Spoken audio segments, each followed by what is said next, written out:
প্রতিরোধ যোদ্ধাদের rocket, ballistic missile ও ড্রোনের আঘাতে রীতিমতো নাস্তানাবুদ দখলদার ইসরায়েল। যুদ্ধক্ষেত্রে নিজ দেশের সামরিক বাহিনীর অবস্থান নিয়ে এখন অত্যন্ত মাত্রায় চিন্তিত যুদ্ধবাজ প্রধানমন্ত্রী বেনিয়ামিন নেতানিয়াহু। এর মাঝে নেতানিয়াহুর বাসভবন লক্ষ্য করে আবারও হামলা হয়েছে। বার্তা সংস্থা IRNA জানিয়েছে, বৃহস্পতিবার রাতে হাইফা ও তেল আবিবের মাঝামাঝি সিজারিয়ায় ইসরায়েলি প্রধানমন্ত্রী বেনিয়ামিন নেতানিয়াহুর বাসভবন থেকে বিকট বিস্ফোরণের শব্দ শোনা গেছে। ইসরায়েলি গণমাধ্যম দাবি করেছে, লেবাননের হিজবুল্লাহ ড্রোন হামলার কারণে এই বিস্ফোরণ ঘটেছে। গণমাধ্যমটির প্রতিবেদনে বলা হয়েছে, নেতানিয়াহুর বাসভবনে এই নিয়ে কয়েক দফায় হামলা হলো। ইসরায়েলি গণমাধ্যম আরও জানিয়েছে, বেনিয়ামিন নেতানিয়াহু এখন ড্রোন হামলার ভয়ে সাধারণত তার দফতরের নিচে ভূগর্ভস্থ একটি সুরক্ষিত কক্ষে অবস্থান করেন। কিন্তু এরপরও ইসরায়েলি এই খ্যাপাটে নেতার বাসভবনে হামলা সকলকে অবাক করেছে।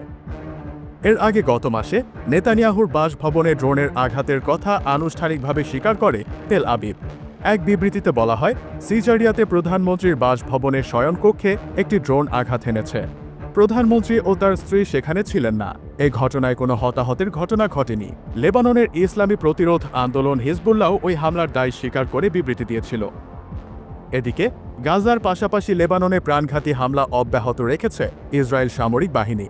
সর্বশেষ হামলায় লেবাননে আরও অর্ধশতাধিক মানুষ নিহত হয়েছেন। 16 নভেম্বর শনিবার এক প্রতিবেদনে এই তথ্য জানিয়েছে বার্তা সংস্থা আনাদোলু।